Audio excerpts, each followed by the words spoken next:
Hello, everyone. My name is Edrika Hall, and I am joining you all from Washington, D.C., where I serve as the supervisor for advanced and enriched programs in Prince George's County Public Schools.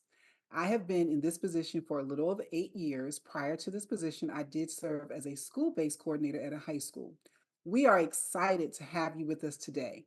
This session is for experienced AP coordinators to provide you with an overview and updates for the 2024-2025 school year. If you are a new or experienced AP coordinator who wants detailed step by step guidance for student enrollment and fall ordering, please watch our AP Coordinator Back to School workshop for new coordinators on demand video. And now, I have the pleasure of introducing your presenter for tonight, Marcy Ewing. Thank you for the warm welcome, Adrika, and thank you, AP coordinators, for joining us. As mentioned, my name is Marcy Ewing, and I am a school counselor and one of the AP coordinators in Dublin, Ohio. In my school, we have around 2,000 students, and we administer 1,200 exams to over 800 students, with AP US History, AP Gov, and AP English Language being our largest administrations. Adrika and I recognize the time it takes to be an AP coordinator, and we appreciate you taking time out of your busy schedule. So let's jump into our session. Here's our agenda for experienced AP coordinators. Now, take note if you have attended workshops with us during the last couple of years, today's workshop offers an even better experience. After each workshop and event, we listen to feedback from participants like you and do our best to consistently improve our workshop. So, here's our agenda for this workshop. We're going to start with resources and supports. Next is our program overview and updates. This is where we'll take a quick look at the AP program, including this year's updated deadlines and fees. In that same section, we're going to take a deep dive into mandatory digital testing for many subjects in May 2025. Let's get started.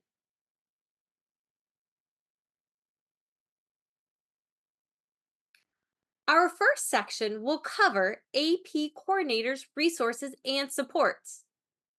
First, let me explain that there will be student artwork from the 2023 AP Art Design exhibition presented on each section break slide.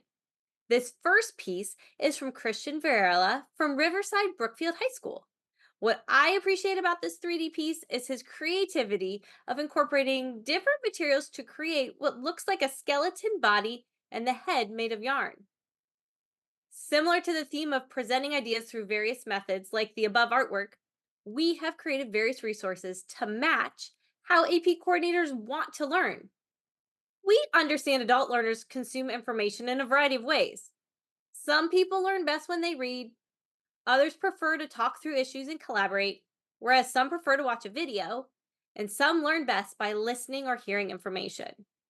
So we consider all of those learning styles and have created various resources to meet everyone's needs.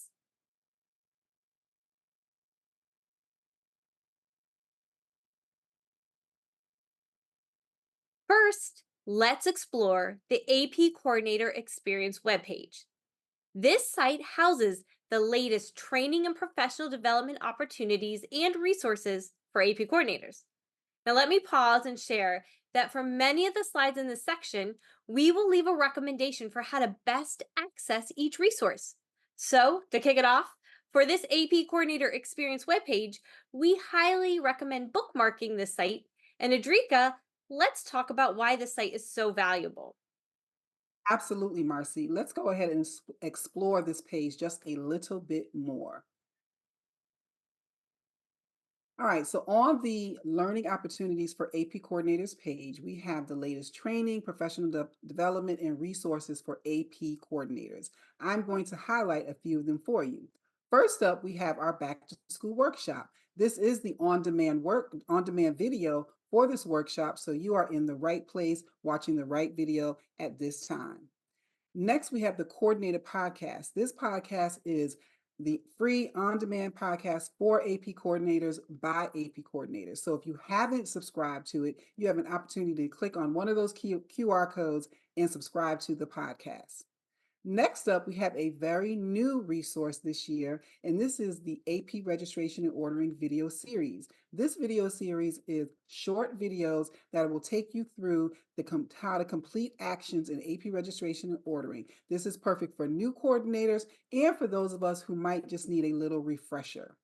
Next up, we have the AP Coordinator Community. Now, if you haven't already joined the AP Coordinator Community, you can click on the Join Now button and get access to a collection of resources, a collaborative space where thousands of AP coordinators come together to share best practices and to collaborate. And down here, I want to share our resources section. And on the resources section, we have the AP Coordinators Manual Part 1, and also part 2 will be available soon. So Marcy, now feels like a good time to hear more about the AP Coordinator's Manual.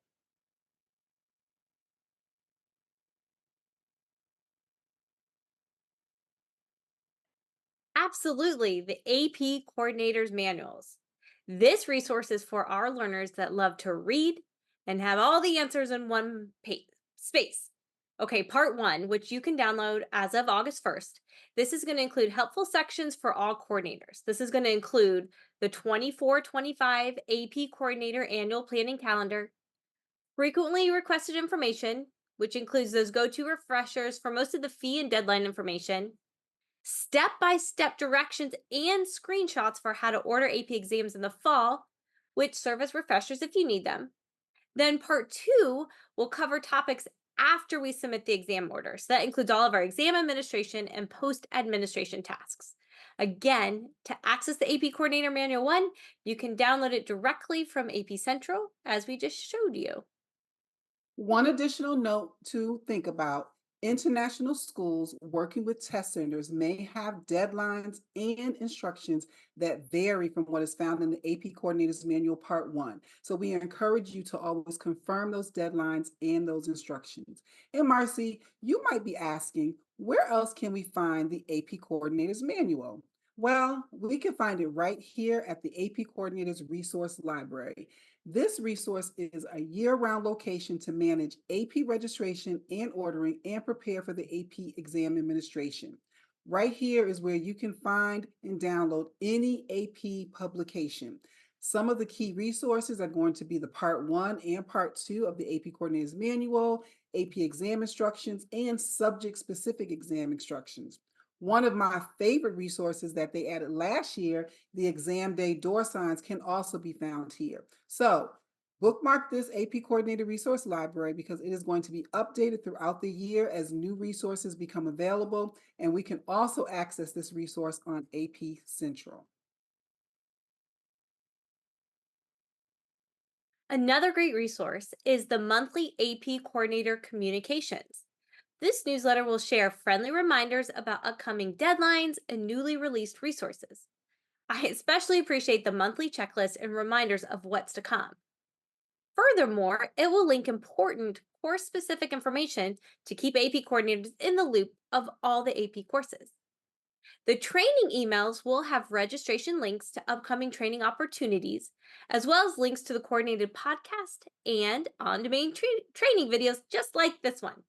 It's worth noting we do not have to do anything to receive these emails, as both will automatically go to the AP coordinator and the backup AP coordinator. A best practice: prioritize these monthly training emails and newsletter. Everything of importance will be shared within this resource.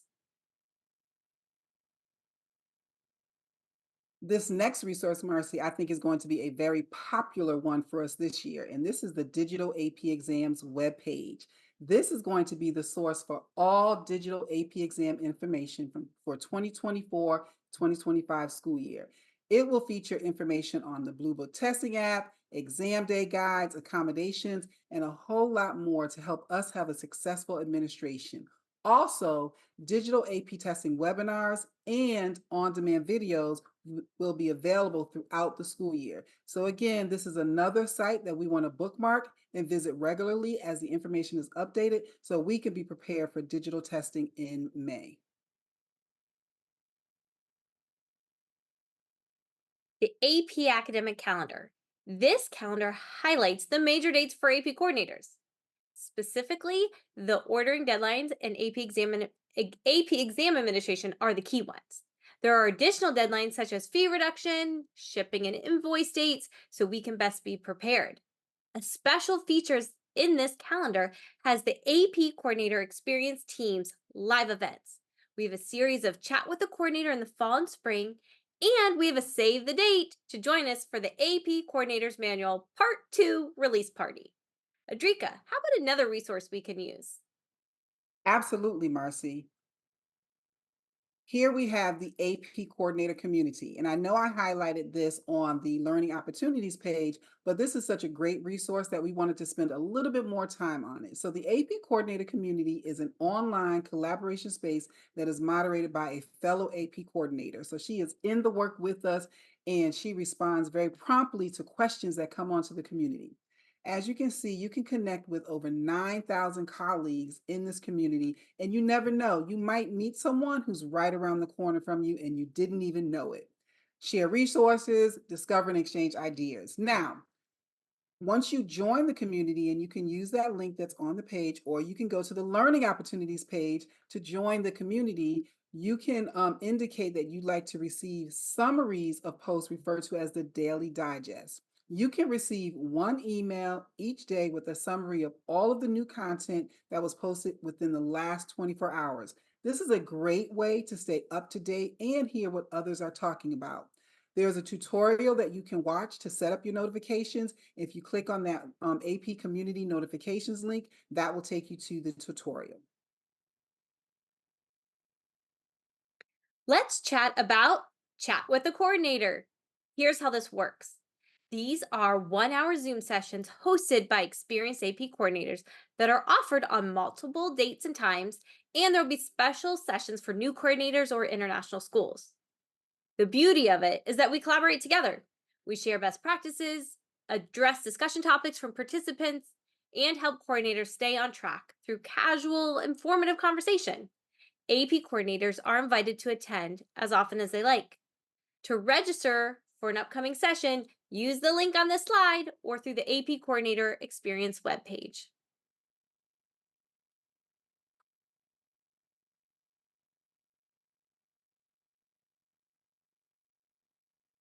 And next we have the Coordinated Podcast, another great resource for AP coordinators. It's free, it's on demand, which means you can listen to it whenever and wherever you want to. Hosted by AP coordinators. They feature timely topics of interest, best practice, stories. You can pull out your Apple or your Android phone and you can scan the appropriate QR code to get access and to begin subscribing to the Coordinated Podcast. So that's the last of our resources. Hopefully, there was a few things that caught either your ear or your eye. Now, let's take a look at some important contact information.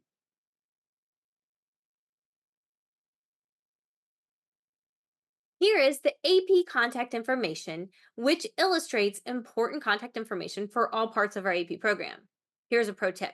Print this page and put it on the wall or right by your phone, as it will be helpful to have ready to go when you need it. A few notes. There is a live chat option for AP services for educators and students. This is a great alternative to a phone call.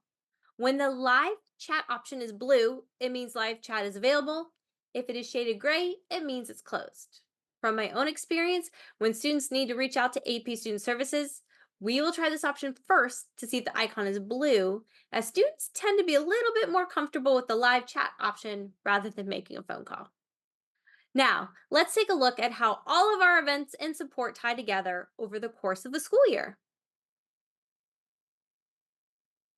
Here we have our annual overview and resources. Across the top is an indicator of when you might be busiest as an AP coordinator this coming year. So you can use that for planning as you think about your school year and your other responsibilities.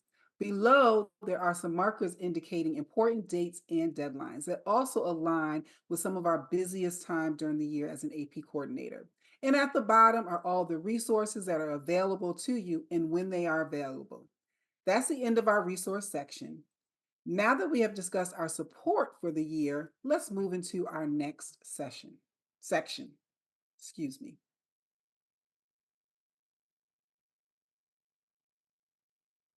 Now that we've reviewed our resources, let's discuss our program overview and updates.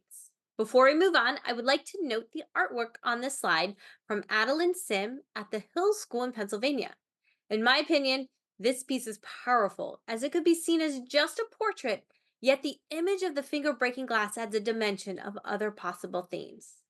All right, let's start on the next slide by reviewing our role as AP coordinators.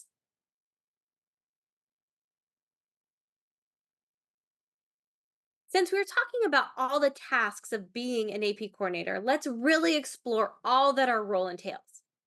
This statement comes from the AP Coordinator's Manual, Part 1, and it provides us with an opportunity to reflect on the aspects of our program and roles where we find success and where we think we might benefit from some outside input.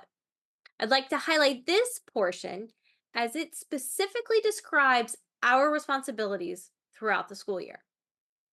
You'll manage the exam administration and ordering process, the receipt, storage, distribution, administration, security, and return of AP exam materials, and the collection of fees and submission of final payment to the AP program. Let's look next at the roles AP coordinators interact with throughout the year to make your program a success. Fortunately, Marcy, it is a team effort. You may have additional roles and or work closely with colleagues to support your AP program. There are three key colleagues at your school: Services for Students with Disabilities, the SSD coordinator, the technology coordinator, and the AP course audit administrator.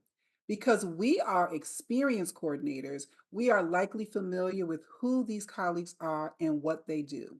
It is very common for an AP coordinator to assume one or two of these roles in addition to being the AP coordinator. AP coordinators also interact with many, many more colleagues while supporting their AP program. Yes, AP coordinators definitely connect with others. Let's explore the various roles that interact with AP coordinators. Leadership.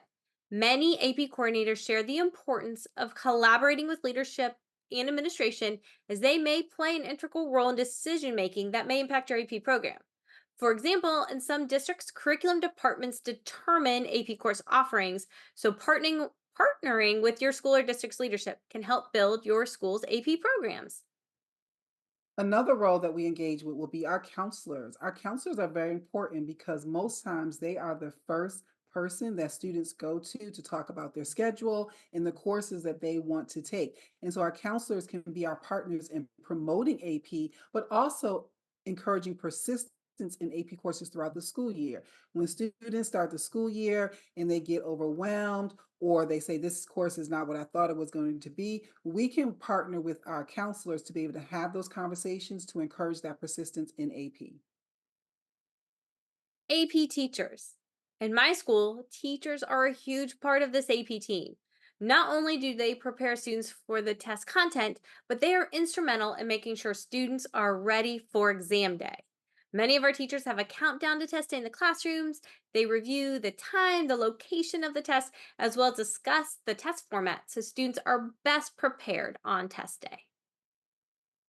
And next is our communications team. This team is very important as well because we have to share so much information related to AP to our stakeholders, to our students, to our parents, and the community. So we want to make sure that all of the information that is going out on our school's website or through emails or social media is accurate. And so communicating with our communications team and making sure that they have all the accurate information is only going to help our AP program.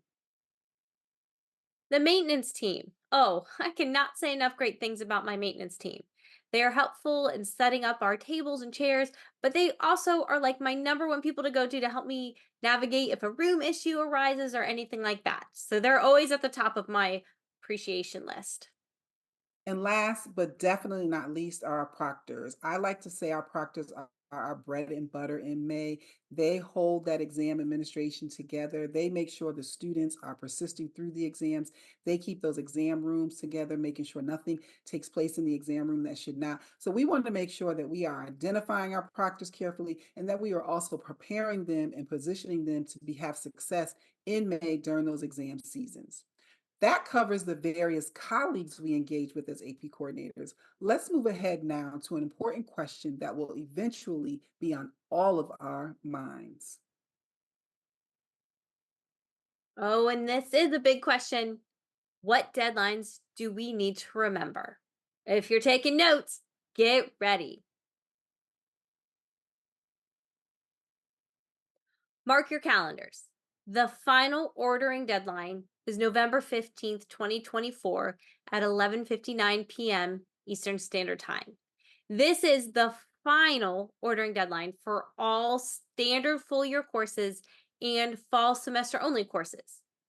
Please note that this also includes those exam only sections. So I repeat, those exam only sections are included in this November 15th deadline.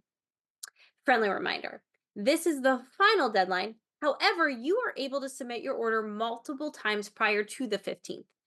After November 15th, exams can still be ordered or canceled after this date. However, a fee may be applied.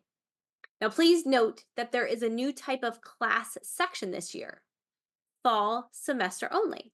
This is for fall semester only courses that runs from the beginning of the school year and ends at the first semester or trimester. The next deadline that we are going to speak about is going to be our spring course orders and fall order changes deadline. That deadline is March 14th, 2025, 11:59 p.m. Eastern Time. And I emphasize Eastern Time because if you're in a different time zone, you want to make sure you know what time that is for you so you don't miss that deadline. Now, this deadline is to order all exams for AP courses, such as spring semester only courses that begin after November 15th, and to update fall orders, those orders that you placed by November 15th. Remember, late order fees, canceled exam fees, and unused exam fees may apply. As I mentioned, AP coordinators are able to submit orders multiple times prior to the final ordering deadline. So at my school, I'll set deadlines well in advance of College Board's deadline. AP provides us with a preferred ordering deadline of October 4th so that we can share this with colleagues and students and parents if so desired. Now, why is it helpful to set an earlier deadline than November 15th? Well, it helps provide time to confirm your exam order. It provides time to collect exam fees before submitting the order. And then, even though we're talking about exam fees, quick note that even though some schools collect fees prior to November 15th's final ordering deadline, final payment is not due until June 15th, which is the postmark date. Special note, international schools working with test centers may have different deadlines and instructions, so please always confirm those based on where you are. Speaking of exam fees, let's discuss the 24-25 exam fees. The cost per AP exam is increasing by $1 this year. This also means that College Board's fee reduction is also increasing by $1 this year.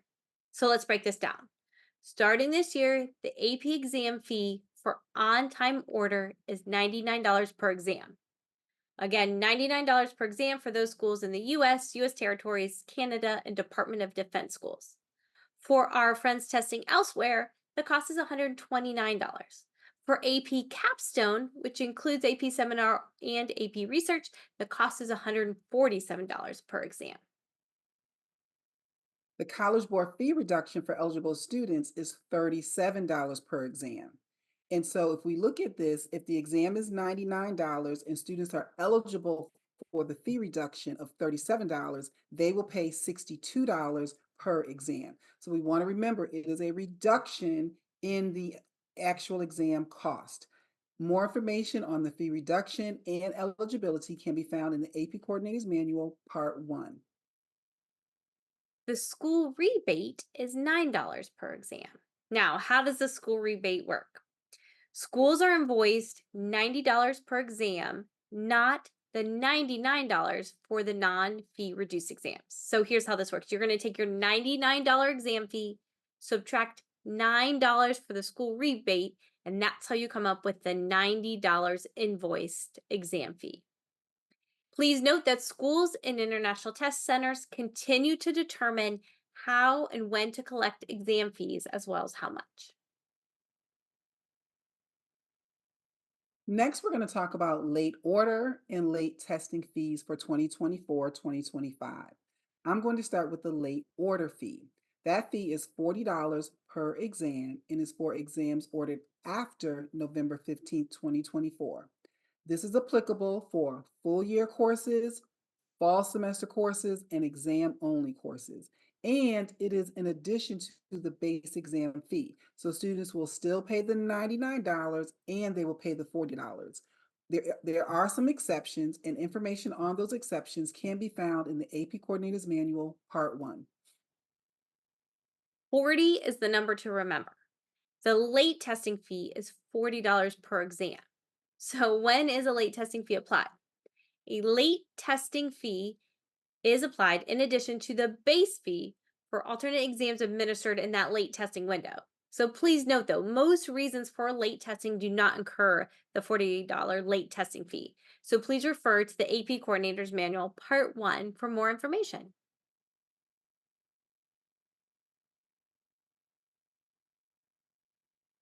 Now, let's explore canceled and unused exam fees. Note that March 14th is the key date. If you change the exam decision before March 14th, it means it's canceled. If you change the exam decision after March 14th, it means it's unused. So please note, after March 14th, cancel is no longer an option and you can only select unused. So let's say you need to change the exam decision and it's after November 15th, but before March 14th. In AP registration and ordering, we need to cancel the exam. This will ensure accurate invoicing as the original exam fee is removed and only that canceled fee of $40 per exam is invoiced. Now, new this year, and it's very exciting, AP coordinators can call AP Student Services to request a waiver of the canceled exam fee for students undergoing circumstances where it's probably in their best interest to drop their AP class. So here's a scenario. It's after November 15th, and you have a student struggling. It can be academic overload, mental health, etc. But all the stakeholders in that child's life agree that it's in the student's best interest to drop the AP class and not take the AP exam. Here's what we do. In AP registration and ordering, we go to the drop student option. As many of you know, this will result in the $40 canceled exam fee. So AP coordinators can call AP services to ask for the cancellation fee to be waived. Now, here's a best practice. Hold on to the list of all your drop students and call it one time to waive them all when you think you're done. So I'm thinking maybe a few weeks into second semester. As Marcy shared, March 14th is that key date. After March 14th, the exams become unused. Unused exams are exams that are ordered but not administered. And unused exams cannot be transferred to another student. Let me say that again. Unused exams cannot be transferred to another student. The original exam fee is removed from the invoice and replaced with the $40. It is very important to mark the exam as unused to ensure accurate invoicing, to make sure that when you get your invoice, you are paying the appropriate amount for that exam. So that covers deadlines and fee information. Let's now talk about collecting AP exam fees. If and how schools collect fees will most likely vary from all of us today, as this is a local decision. Some schools collect a deposit when the student orders. Some collect the full exam amount when ordering. Some schools utilize additional funding in lieu of collecting exam fees, and other schools don't collect any fees from students.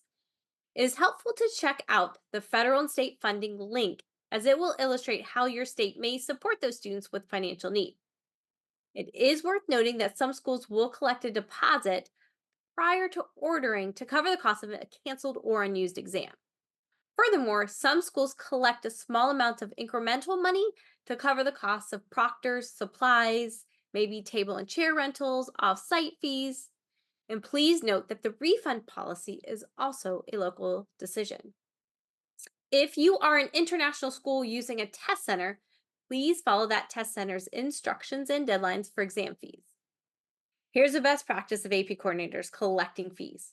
Recruit help, whether from a colleague or a third party vendor, a team effort is helpful to AP coordinators with fee collection. In my school, students have the choice to take the AP exam. So we're an opt in school, and the students will self pay for the full amount prior to November 15th. Now, I usually take that November 15th deadline and I create various deadlines leading up to this final ordering deadline. I've recruited help from another school staff as well as I worked with our school's online payment program. So, for example, in my school district, parents are able to pay online for our school fees and lunches. So, I was able to work with them and we created a category for just AP exams. So, a student wants to take an exam, they pay through this online service. And then my amazing coworker creates this beautiful spreadsheet of those set of payments. And then I manually move the student's exam order status from undecided to yes.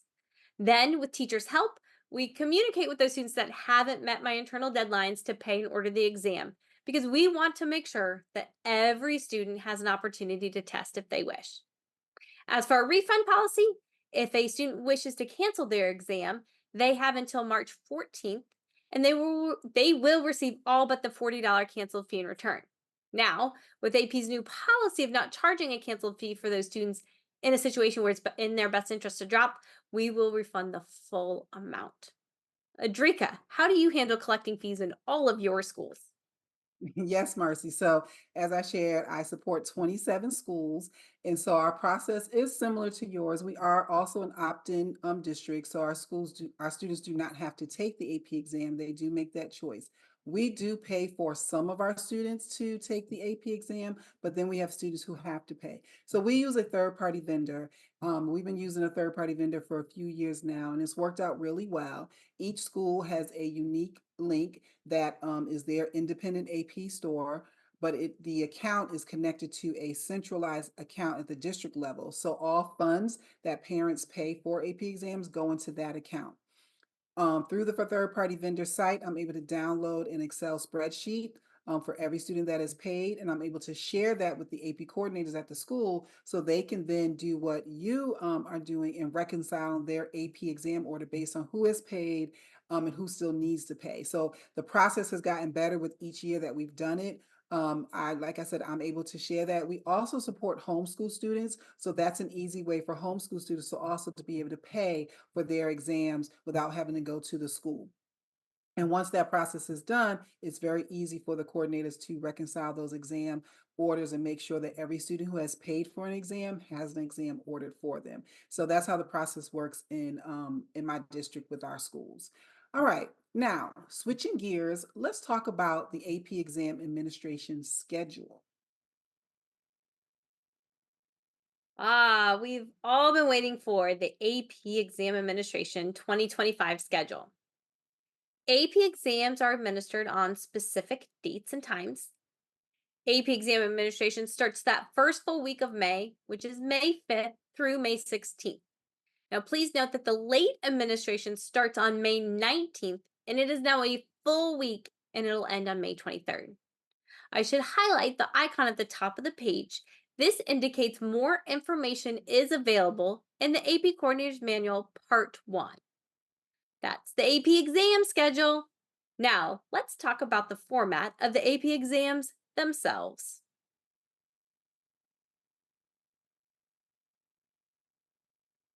Digital AP exams. Here's what's happening. Starting in May 2025, standard paper will be discontinued for 28 exams. Let me say that again.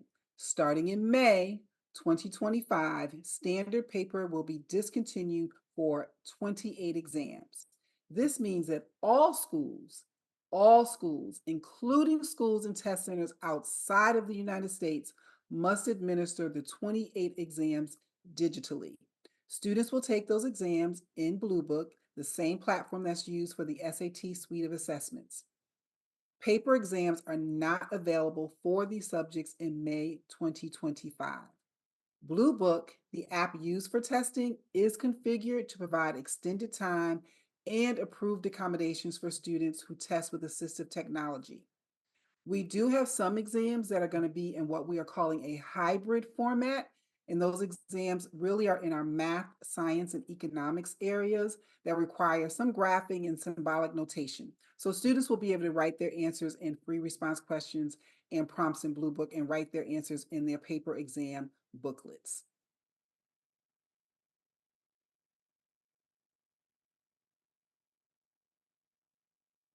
As Adrika touched on, 28 AP exams will be administered as fully digital or hybrid digital exams in the 24-25 school year. As this slide indicates, we have 16 exams moving to being administered in a fully digital format. Then we have 12 exams which are in that hybrid format. Both digital formats will be administered via Blue Book, as indicated on the left-hand side. Here's an overview of what is staying the same. The AP courses that use the AP Digital Portfolio System, the Chinese and Japanese testing applications, and the language and music exams with the audio files, which are highlighted in purple on the right. That's an overview. Now let's turn into examining these exams in a little bit more detail.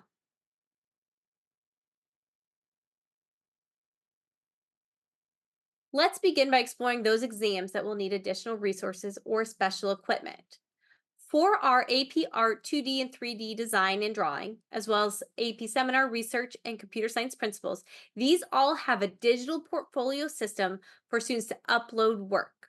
A pro tip is to work closely with your AP teachers of these courses as they are instrumental in helping students upload the work for these exams. For most of the AP world languages, French, German, Italian, Spanish, and we include music theory, all of these exams will remain with the paper exam. However, require special equipment for the listening and recording portions. And all AP Chinese and AP Japanese exams require a computer as the exam is completely online. However, students use a different app than Blue Book to access these exams. Now, let's explore those exams that will be fully digital next year. So on this slide, you see the 16 exams that are going to be in a fully digital format. This means that students complete multiple choice and free response questions in Blue Book with all responses automatically submitted at the end of the exam. Again, they are going to complete multiple choice and free response questions in Blue Book. These exams will be administered entirely in school on computers. It is important to note that all administrations, both standard and late testing, will be fully digital for all of the exams listed here. Again, both standard and late testing will be fully digital for all of the exams listed here.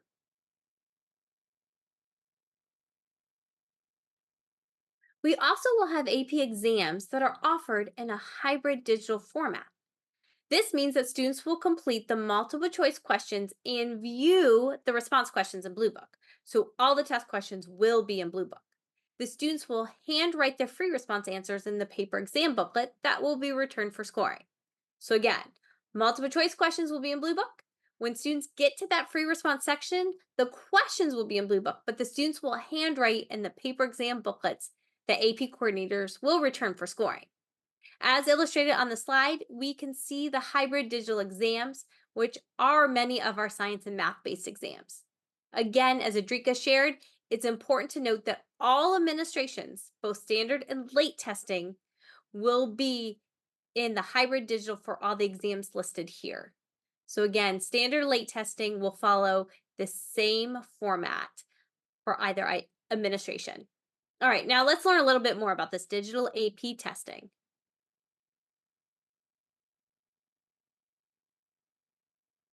What technology is needed for digital AP exams? We have Blue Book and Test Aid Toolkit. Blue Book. Blue Book is the digital testing app used by students on commonly available devices. So some may be familiar with this app as it is the same app used on digital SAT, PSAT, NMSQT, and PSAT 8-9. Then the Test Aid Toolkit, this is the online site used by AP coordinators and proctors.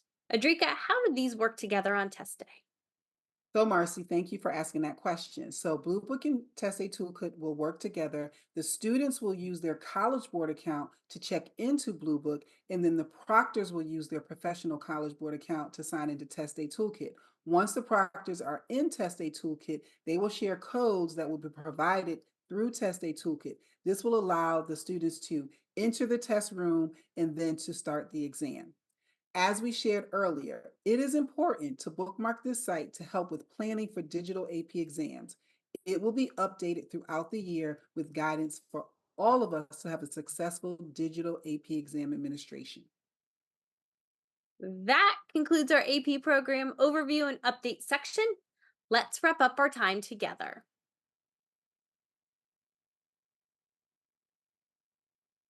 We've made it to the end. From Marquette High School, Ava Norman's AP 2D submission is the highlight of our last section. As I look at this picture, I'm amazed at the amount of technology and recording devices this picture illustrates. Guess it makes digital testing with just Blue Book and Test A Toolkit not look so scary to me.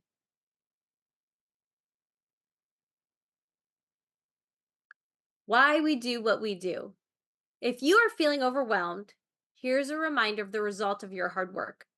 The AP program offers over 40 AP courses to over 18,000 schools and testing centers, allowing over 6 million AP exams ordered with nearly 5.9 million exams administered. In order to reach this many students, giving students a variety of ways to demonstrate their abilities and skills takes a special person like you. As AP coordinators, we work hard to support students along their AP journeys. These numbers are a testament to the hard work of students and teachers throughout the school year, and to you too. It's been a pleasure being with you today. Please check the video's description to find a survey. We are always open to hearing feedback from AP coordinators on how we can continue to improve sessions like this. We would appreciate your time and your thoughts. Thanks for spending your time with us. Today has been filled with resources and updates. We hope you join us for future sessions or utilize one of the various resources, as we're here to help support you as you create an amazing AP program and testing experience for your students. Again, my name is Marcy Ewing, and we appreciate you joining us today.